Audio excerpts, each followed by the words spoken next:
Salut tout le monde, comment allez-vous? Moi ça va plutôt bien aujourd'hui, on se retrouve pour l'actu rap, c'est parti.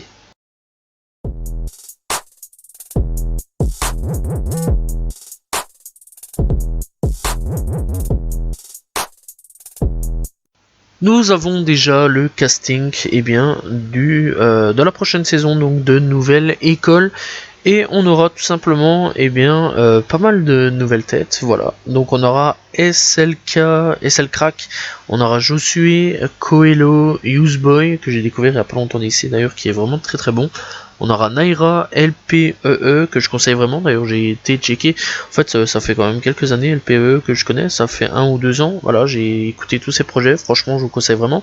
On a Flash, on a Le Dark, on a Randy, on a Arca que je connais aussi, que j'avais déjà écouté donc ces projets, d'ailleurs on dirait plus un mélange de Lil Pump à l'époque, voilà, aujourd'hui il change un petit peu ce qu'il fait. On a Ledos aussi, on a Vadek, et on a Elso et Bias. Donc voilà, ce sera tout simplement les candidats de la deuxième saison de Nouvelle École. Alors les jurys, ça change pas, c'est toujours SCH, tout simplement Niska et Shay, donc pour rester donc en tant que jury de Nouvelle École saison 2. On espère clairement que ce sera quand même une meilleure saison que la première saison. Donc voilà, mais on attend de voir bien sûr, et on espère bien sûr bonne chance aux candidats. Il y a eu tout simplement un audio de Sadek qui tout simplement aurait pu mettre très mal tout simplement à l'aise, donc Nino et Leto aussi, puisque Sadek tout simplement dans cet audio on pouvait l'entendre insulter Leto et après Nino, donc voilà, où on pouvait entendre tout simplement qu'ils aillent en gros faire des choses à leur maman, donc voilà, et que c'était donc des esclaves, voilà, bref, donc clairement ça n'a pas très bien passé, hein. Il y a eu quand même une fameuse polémique sur Twitter bien sûr, donc voilà, et aussi sur Instagram, donc clairement il y a eu pas mal de gens qui ont réagi à tout ça. Et Sadek a pété un plomb en disant que c'était totalement fake, voilà, que c'était un ancien pote qui avait fait fuiter ça et que c'était totalement faux, voilà. D'ailleurs après il a tout simplement donc partagé son audio à lui, donc le réel audio, voilà, puisque à un moment c'est vrai qu'on peut entendre un léger cut en fait sur l'audio précédent, donc voilà l'audio où il insultait Nino et Leto, et là-dessus sur l'audio complet, on peut entendre réellement ce qu'il a dit. Donc voilà, il y a bien eu ces mots là, mais ce n'était absolument pas pour Nino ni Leto. Bref, clairement ça aurait pu débuter, il y aurait pu avoir un début de clash entre Sadek, Leto et Nino. Donc voilà, bref, tout est bien qui finit bien, puisque Sadek a réussi à prouver son innocence. Kalash Criminel lance sa propre marque textile Sauvagerie Paris. Voilà, c'est tout simplement une nouvelle marque de rappeur qui tout simplement s'appelle Sauvagerie Paris, voilà, qui est maintenant disponible sur tout simplement le site sauvagerieparis.com. Donc voilà, bref, on peut retrouver donc un Instagram du nom de Sauvagerie Paris. Donc voilà, si vous voulez tout simplement des vêtements de la part de Kalash Criminel, n'hésitez pas à vous rendre là-bas. Bref, en tout cas, on espère que la marque va très bien marcher, parce que on sait bien que niveau textile ça marche pas trop niveau rappeur, voilà, ça qui est assez bête quand même, surtout quand on voit en Amérique où ça marche quand même plutôt bien. Bref, donc voilà, et en tout cas n'hésitez pas à aller checker si vous voulez tout simplement des vêtements de Kalash Criminel, donc Sauvagerie Paris. Les fans de Jul ont dû tout simplement créer la pochette donc de Jul, du prochain album de Jul. Bref, donc comme à son habitude, le rappeur marseillais sort un album pour l'été, donc voilà, et donc durant l'hiver on a eu Cœur Blanc, et ici donc on va avoir un nouveau projet du nom de C'est quand qu'il s'éteint, donc voilà, et petite particularité, c'est aux fans de réaliser la cover de ce futur album. Le rappeur avait déjà sollicité ses fans lors de la réalisation de l'album La Machine, c'est vrai que les fans ont dû réaliser tout simplement la pochette de cet album. Donc voilà, bref, clairement c'est ça qui est plutôt cool de la part de Jul, c'est quand même qu'il est super proche de ses fans. En tout cas, n'hésitez pas à aller checker. Donc voilà, il y a différents pochettes tout simplement sur les réseaux, Twitter, Instagram, etc. Donc voilà, il y en a des belles, il y en a des trolls bien sûr, mais clairement il y en a qui sont plutôt quand même plutôt cool.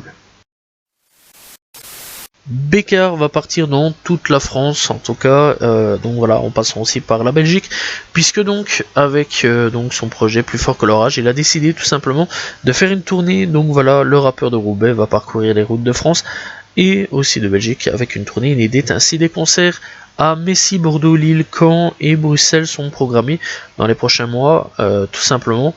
Bref, clairement c'est plutôt cool, et donc on aura aussi une date donc au Bataclan de Paris le 2 décembre prochain, donc voilà.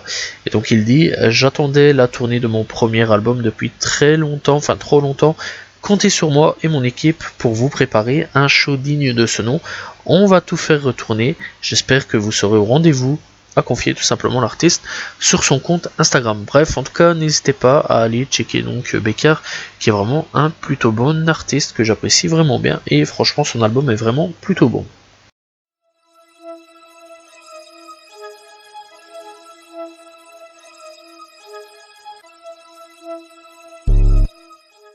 On commence tout simplement l'actu rap US avec tout simplement Pop Smoke, puisque le producteur de Pop Smoke confie que l'artiste n'approuverait pas 99% de sa musique posthume, et que c'est tout simplement fini. Voilà, donc c'est fini. Voilà, il y aura plus tout simplement de son apparemment de Pop Smoke. Voilà, donc c'est plutôt triste pour les fans bien sûr, mais est-ce que c'est pas un bien pour un mal quelque part, puisqu'on rappelle quand même que la carrière posthume de Pop Smoke n'est pas très bonne, hein. Franchement, on va pas se mentir qu'elle est pas terrible comparée à Juicy WRLD. On peut prendre le cas de Juicy WRLD, puisqu'il y a beaucoup de sons finis complètement de la part de Juicy WRLD, avec tous les leaks qu'il y a eu, etc. dernièrement en plus.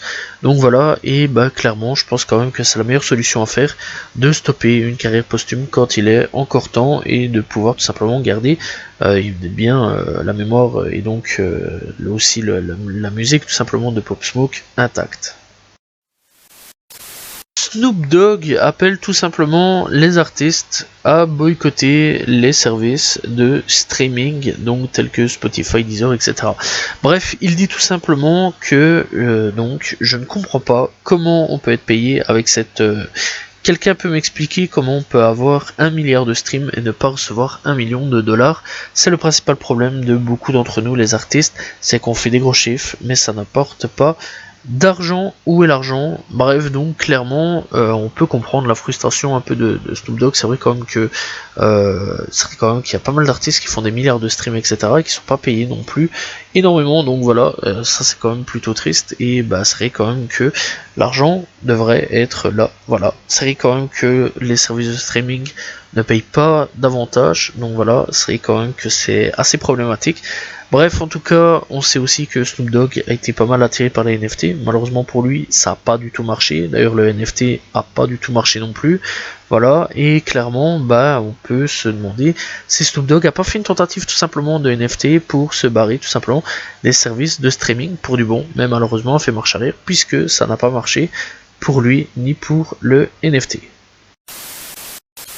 Il y avait des rumeurs de réconciliation entre Lil Durk et NBA Youngboy. C'est jeudi tout simplement lors d'un live que DJ Academics a fait comprendre que Lil Durk et NBA Youngboy se sont réconciliés, et donc il dit: ce combat est terminé, vous n'avez pas entendu, a déclaré tout simplement l'animateur du podcast. Bref, donc lors d'une conversation avec un autre streamer, et donc il dit: je suis sérieux, Durk et Youngboy n'ont plus rien à se reprocher. Bref, clairement, il y a eu tout simplement des démentis de la part de Lil Durk et donc de NBA Youngboy, qui ont toujours un problème ensemble. Voilà, bref, je le rappelle que c'est une guerre en ce moment entre eux, et qu'on espère aussi que ça va se terminer et que la paix va être là. Bref, donc clairement, on espère aussi, puisque on le rappelle qu'il y a quand même quelques mois d'ici, NBA Youngboy et Fredo Bank, qui je le rappelle étaient ennemis, ont réussi à faire la paix. Donc pourquoi pas dans le futur, NBA Youngboy et Lil Durk pourraient peut-être faire la paix.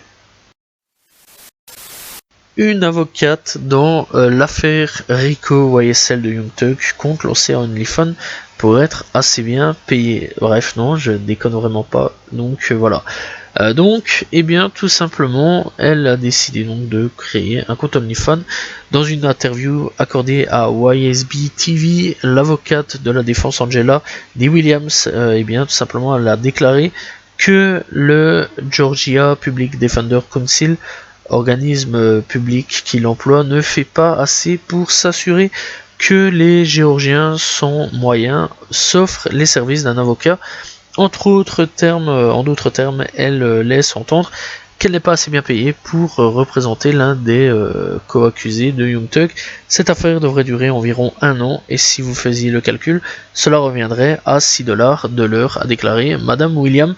Avant d'évoquer la piste de OnlyFans, je ne peux pas prendre de nouvelles affaires je ne veux pas clore le dossier, j'ai besoin de quelque chose pour survivre. Nous avons l'impression que le GPDC nous défendait, et une fois qu'ils ont érigé les murs, je me dis qu'il faut que je crée un OnlyFans. Bref, clairement, ça sera quand même quelque chose, on va pas se mentir, qu'une avocate de tout simplement l'affaire YSL va créer un OnlyFans parce que elle n'arrive pas à subvenir à ses besoins.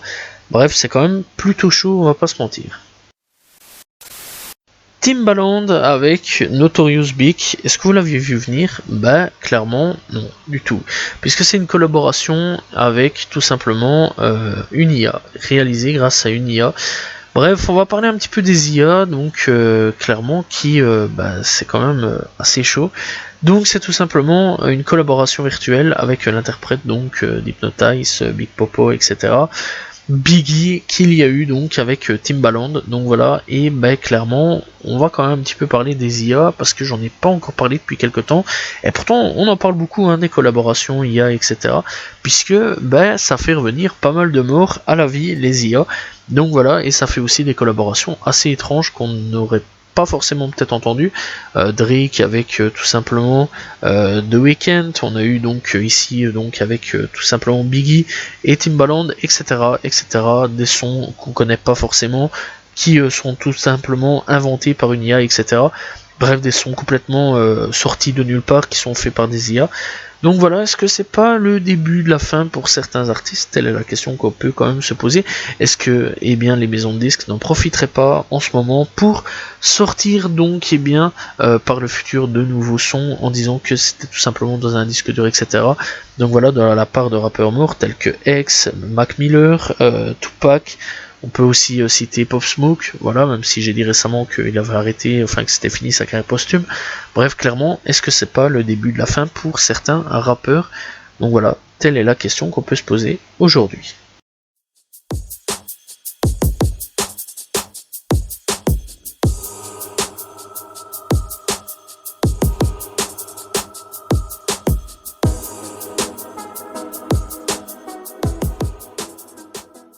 Nous sommes partis tout simplement pour les coups de cœur de cette semaine. On commence tout simplement avec Niro, avec Taïk, tout simplement parti de rien.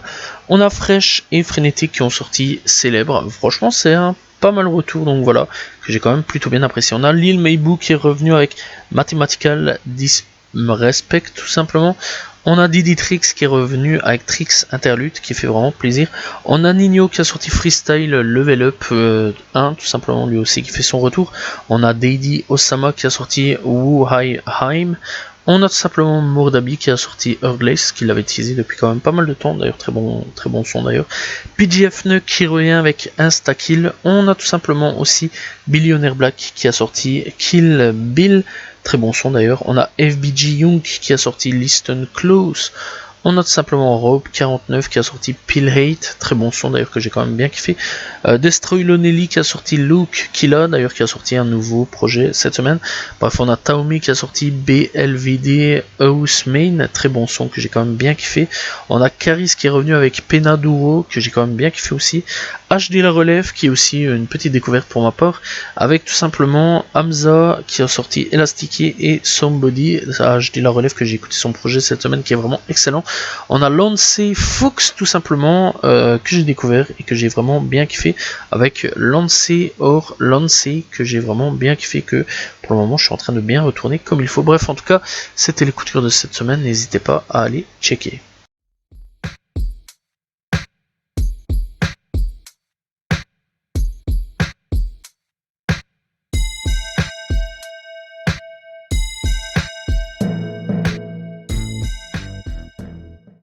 Découverte du jour, on va parler tout simplement de Goldlink. Alors lui, je l'ai découvert tout simplement avec le titre Crew en featuring avec Brain Feia et She Glazy. Bref, il est là depuis quand même 2015, donc voilà, c'est un très bon artiste qui vient tout simplement de Washington. Il a tout simplement 29 ans pour ceux qui veulent savoir. Donc voilà, bref, donc son premier projet est de 2015, par contre lui il est là depuis 2013. Donc voilà, bref, il a quand même des projets donc de tout simplement nommés And After That We Didn't Talk, donc le premier projet du fameux 2015 auquel je parlais, et son dernier projet est tout simplement sorti en 2021 du nom de Aram, tout simplement. Donc voilà, on retrouve donc eh bien Nelly Choppa, bref, on retrouve Flo Milli, bref, pas mal de têtes qu'on connaît quand même.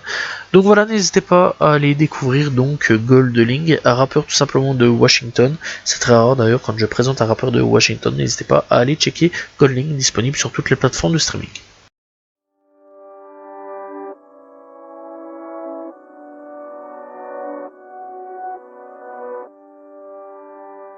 Et nous sommes partis tout simplement avec les projets de cette semaine. On commence tout simplement avec Rémi qui a sorti Camus tout simplement. Bref, on a aussi Bolemon qui a sorti Il était une fois. On a tout simplement Aesel Crack qui a sorti Crackito volume 1. On a tout simplement HD La Relève avec Dieu mes frères et Le Fer, très bon album soit dit en passant. On a tout simplement Sadon Solo qui a sorti Oasis. On a OG qui a sorti Navy. OG Navy qui a sorti Leitmotiv, excusez-moi. Bref, donc, c'était les projets FR de cette semaine. Pour les projets US de cette semaine, on a tout simplement This Is The Dawn qui a sorti Funeral. On a Suicide Boy qui a sorti tout simplement Yin Yang Tape Spring Season 1989-1990, tout simplement. Bref, on a tout simplement IDK avec F65. Donc voilà, on a tout simplement Conway de Machine qui a sorti eh bien Wound A Done It.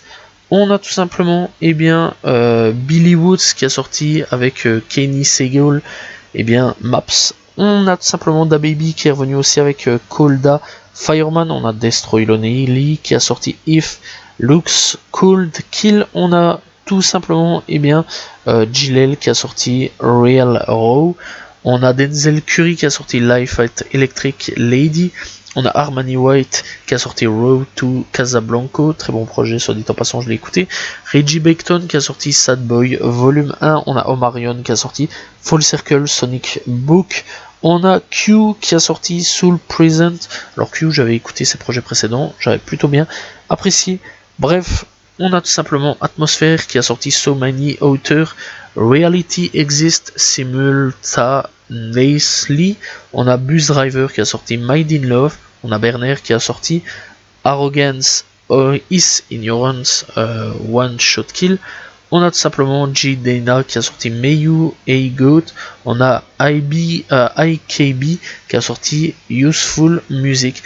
Bref, voilà, c'était les sorties de cette semaine. Pas beaucoup en français, mais quand même pas mal de projets en US. N'hésitez pas à aller checker. Voilà, c'est la fin de l'Actu Rap, j'espère que vous l'avez apprécié, n'hésitez pas à vous abonner, liker, commenter, partager, on se retrouve la semaine prochaine bien sûr pour un nouvel Actu Rap, demain pour une nouvelle vidéo. Salut tout le monde, ciao ciao.